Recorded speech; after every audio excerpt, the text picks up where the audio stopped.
Mathau Amoina Sri Alfred Kangamna July 30 Kuntrada formally Mahakna Piva Maiden speech Savetai Manipuri issue Karada based of speech Samada Ungadi Makai Dai Gumbagi Maratuda Mamang Matung Chatargam Taramagumba Wanga Sawa Panduranganki Ahambada Sri Alfred Natham Gibase other Union Finance Minister Thamba 24/5 की कहोगे कोई budget से people's friendly नतब anti people लोइबा अदुगा प्रजा की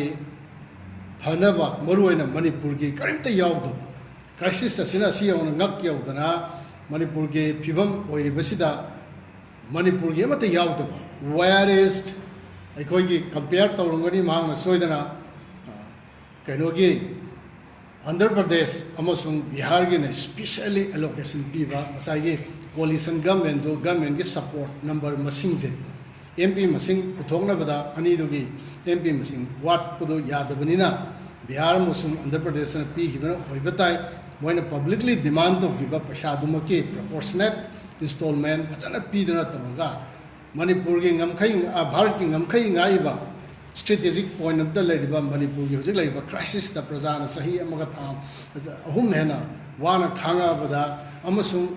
Manipur, the Tanglaki of Say Kuntra, Master, the Tanglaki of Mana, having to do any Sing Chow, my own Gadiva, Unamaksidana, Manipur, relief natural campaigns, and gay, carrying Makalamatagi, can say, a Kogi, sent to me provision, Tamdava, say, Man Kanan Hangi. Anisubada, May Tarik. 2023 की मामांगा हफ्ता कांदना लाखिबा BJP की minister मयाम थोदोसी की मतुंगददी अमखत हजिकी union minister of state home दु नतना अतय अमता लाखिदबसिंगसे मसिज माना हम हक्सन लवे हाना लौरी लामिसिंग दुना अखोइगे सुम कोइबगी हॉलिडे की टाइप तला इब्रा हाइबन सिंग मागी वखल द फावबनरा माने याम नुंगाइतबम फावे मिनिस्टर सिंग दु हुजिकी मरक द लाग लागदना कैबिनेट कइदा खनदना कुपना तौरगदी Manipur solution ngana lakpai yarambasi ngana porokpai oi yabe oibagi pibam leirambasi mokhoi thoina laktrabasi karigino haina hangbasi yam strategic oiba haitai gamino media so hanganingamo haina koina khale aduna ahum subadana Sri Alfredna Thambasi Mahak Sri LOP, leader of the opposition, Lok Sabha ki Sri Rahul Gandhi Manipur Tarang Nipan dala ame adugi evening the pungmanga taba adwaida aibudai sidul meeting ama MP ani amsung government ki machinery singya ona governor ki unaki unabadu da Sri Alfredna thamme haina mana haibani kari hain thamge abda hambada Manipur crisis ta Naga Singh si neutral oi ani subada neutral oi banina Kanglup Anigi, leadership Unaraga, Santa Inago, Purpagi, Daita, responsibility ado, Mahoy the Kara officially Sinavio, my Santi Purana, Honegi Hibne. Adugido, Canada, house of Muktame. This Sataraga, Marie Subda, quite a Maru, Bibtai, Impisina High,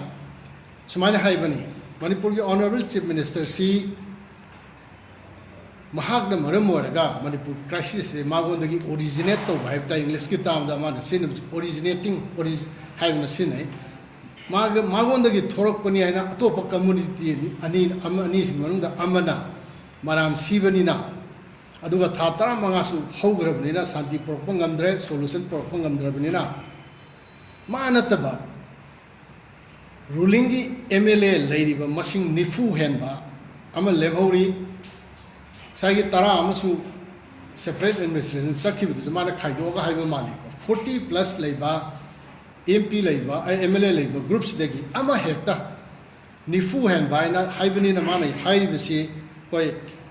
including MLAs LI Samina Riva LI Sing my political party Samina Mari Matsamina Rimina Adugi Maruptagi Oiragasu Yava Patik Sava Henafava MLA Ama Oina Ministers Hinduaga Adum Chathabaya Adra Hibne. Sakar said, Adum Chathabaya Adurdi, credibility, सरकार कांगलुप नायना चटके तौबगी करिम चिंगनबा लेबा नत्र मी अमना लेबदगी इरांग से लोसने यादबनी हाइबना खनबगुंबा दो लेतनबा हेना फबा government अमा पोरागा solution पोरपंगमद्रा हाइना माना वाफम से प्राइम मिनिस्टर दा हाइबने प्राइम मिनिस्टर की अटेंशन ड्रॉ तौबने सिगी वाफम से ने हुजिक चीफ मिनिस्टर सिंदो हाइरे हना हाइबगुंबा अमा लाकवा सिदुने मसी करिनो हाइना हाइबजे कोइ सेंगदोक जगे तौबने मसी मतंग दा पार्टी ना कोइना क्लेरिफाई तौरिबसे श्री अल्फ्रेड कांगमना हाइरो वाफम से माने पीरिबि स्पीच अमसुंग मणिपुर के चीफ मिनिस्टर ना मरु होइना मागोंदगी हौरक माना हौहनबा इरांग होइना तौरगा मणिपुर के तंगदु लेतादबसी पोरकने हाइबा कांगलुबदो अदु कांगलुब अमना हाइबनिना चीफ मिनिस्टर सेंदोगा सरकार दे दुम लेजबा अदुगा सरकार अनुभव अमा पीबगी मोंगदुनि मान हाइबसे अदु माना कोइ करोना कांग्रेस पार्टी ना कोइना येंगबदा माना पीरिबि स्पीच से ताबसिंगदि चीफ मिनिस्टर की कनोगे अखोगी मी ओइ बाइबताय मागे प्रजासिंग माबु यानिंगबसिंगदि ताबदा साउनिंगबा नुंगाइतब खदि फावरंगनि अदुबो माना हाइदिबसे मागे पार्लियामेंट मथौ ओइना पीरबा एमपी मोइना प्रजा थागब एमपी ओइना ओपोजिशन दा लेबा एमपी मना हाइफम थोक मथौ अमने हेना कोइ पार्टी ना लौले मरमदि मा ngangi sisu MP oina duty mo oina praja gi mahut sinba mihud oina parliament ta manipur gi khwaidagi chawrba manipur gi history da khwaidagi chawna thengna ba kanglup masen gi manung da tawba tangna oina uba haiba tai uhan ba haiba tai adugumba hingsa gi crisis ama lai base masida mahang haidra gi ya dar ma gi duty oina haibni keja duty du kar main haibni duty se haibdi akoi gi opposition house the lok sabha sida opposition apunba opposition india bloc ki in congress ta ki ka gi mp moina mp mana opposition level mp mana house ta kari haina nganga da bnu haibada opposing views haibada sarkar ruling duna tawba thabak da opposition adugi hena fajaba wafam ama wakhal ama puthuaga sarkar duna tawriba thabak da sendok pangamagadi madu parliamentary democracy da mai pakne na khalle aduna sarkar sida tha 15 tumina prime minister su mukta lapungam draba tha 15 chakna hingsa ase loisanbangam draba sarkar su central government su masigi daita se pining da batong lord patong na taw na chingba punamaksina background environment oraga Sri Alfred budhoi bo wapam se mana si haidragadi kari haidoi no haibne koi MPCC na koi na examine tawba kanda mana Sri Alfred na haidu se opposition ki MP ma adusu crisis ki lairaba state asigi dagi chakhiba MP mana mana thammi base alternate opposing view mane adu mana haidu se karmaina puthoi bino kari gi haidu no haidu manner aduna parliament MP mana karmaina ngangada no haibase parliamentary practice magi rules of procedure lai adu mathakda party ki directive haibam lai party na sumaina ngangadam lai particularly opposition da labor party amana amagi MP na parliament da ngangba kanda de sarkar da khoi saw lai haibe ade opposing view ma bigadam adu ni opposition nice tawri bakai sarkar si tawri bakai haidi achumba haibe je mai kai ani gi yengdraga de akoina achumba puthokpa ngamdabni na mara laire na pharaba ama phau trial to kanda hak pirib ni ngangba gi राइदा करी लेगे सी ये नबदुना अदुगी deliberation दुगी मपुम होइना serial फरना थंबनी हैना Congress party ने खले अदुगा opposition की MP मगी MLA मगी मतौ से constructive होइबा हाइबदी हेना फगनिंगाई होइबा वैज्ञानिक होइबा अदुगा अनु वखलोन के होइबा हेना मनु हुतना हेंझलगा हाइबंग अम्बा वखल अबुगा अमसुंग लेबा की कॉन्स्टिट्यूशन आइन अदु खाइदना ओपोजिंग व्यू मा पीबा रूलिंग की मायोग पीबा है बसे रूलिंग से तौरी खुदिमक रूलिंग ना तब खुदिमक चुम्मे है किसी लेते मुझे ग्रुप ऑफ पीपल ना तबनी मी चंगा का मी फूंदो लेबे एमपी सिंह असिगे मनुंगदा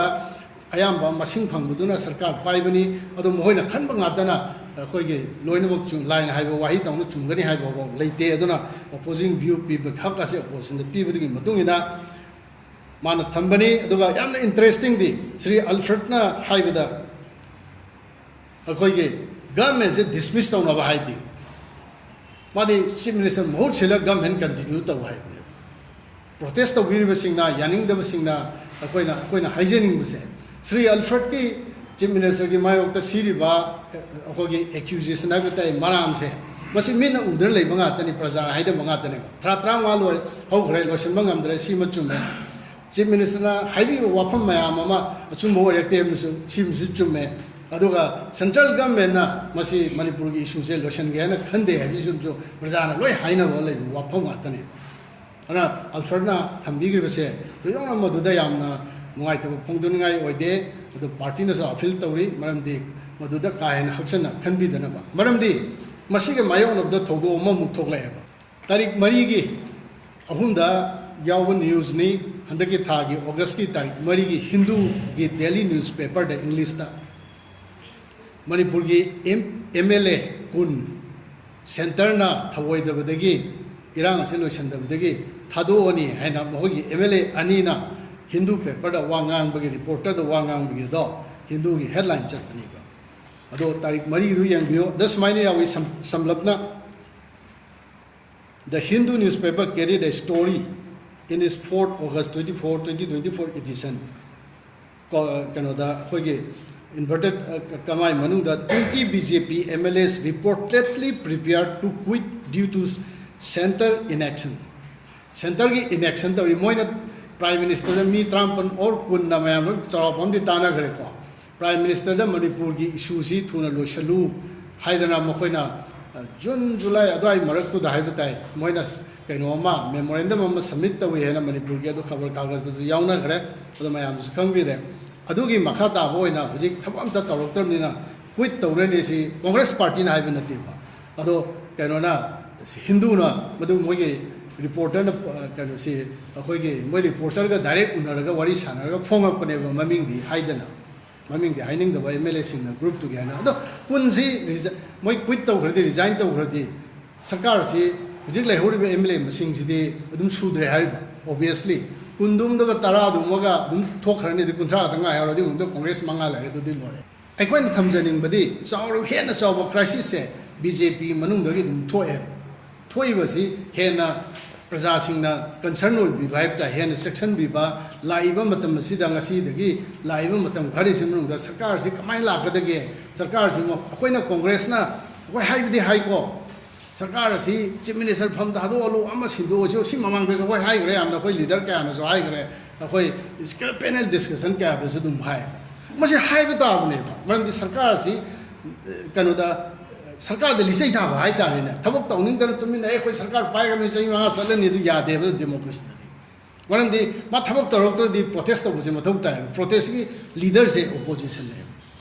ओपोजिशन सिना हाउस मनुंग दो हाउस वांग दो जो कोई प्रजा की ममांग थारगा कनो से प्रोटेस्ट में हमसे तबुदम ने अदुन रे कोई प्रोटेस्ट का ने फमिस कोई एमएलए सिंह यावगा अदन डेमोक्रेसी की कोई लेसी मी अमगी अनिंगगी मखा द चटप नते अखोई सिस्टम अमा कॉन्स्टिट्यूशन पीरिबा फेडरल स्ट्रक्चर दा स्टेट अमदा लेबा सरकार अमा अमसुंग स्टेट की थोकेबा एमपी सिंग मथौ प्रजा लेबा मयामगी हक मयाम दायित्व मयाम पीरिस की मनुंगी सिगी सिस्टम सिदे अखोई मयाम थबक तौमिनै नेबा अदुना अखोइना थमजबजे लोसलकदा होय कना हुजिगी सेक्शन ऑफ द प्रजा ग्रुप खरदा वाफम खरदा सिना नुंगाइतदना श्री अल्फ्रेड की यूम की ममांगुंबा नत्रगा मागी मायोक्ते कन्ने खाइबो खोटपा मयाम दो यारम खदि फादबिबा मादिम लेबा की मथौ मोइने एमपी ओइने खंजि मथौ ओइने तौजबनी अदुगा दायित्व पुंबा कांग्रेस पार्टी न दुम पुगनी अदु लोइनाना सी हाइजबसे अखोइना अखोइ थौसी एक्सप्लेन तौजबनी हेना मयक लाना तौरिबसिंगजे अखोइना भारत के संविधान अमसुंग अखोइ rules of business of the houses Lok Sabha की ओरगसु अखोइगे असेंबली ओरगसु अदुम तौखिनी अदुम मणिपुर की अरुरुबु इशू क्या लापु कांदे अखोइ अदुम कन्ना हाइरपसु अदुम यावगनी तौयुमसुंग जे अल्फर्ना पंदब दाउना अखोइ मणिपुर की सरकार से मुथलो हाइबसिंदि अखोइ कांग्रेस पार्टी ना हाइदे हाइदे मसे इंडिविजुअली पैनल डिस्कशन बा रिफ्लेक्शन गुंबा खरे यावरंगनी अदुबो अखोइना डिसमिस तौ हाइबसिदि अखोइ यावदे अदुन श्री अल्फ्रेड न जो नुमितुदा सरकार डिसमिस तौ जे यावदबनी लीडर दि होंबा याइना श्री अखोई कांग्रेस तै मरक तो वरसो लीडर खरत्रदि लीडर होंगा सरकार सेट तौरगा प्रजा की याखनब तो बाइसिदि लीडर पुनमा एनी चीफ मिनिस्टर अदुगी सिचुएशन दि सैक्रिफाइस तो होम थई ना कांग्रेस पार्टी न खंजे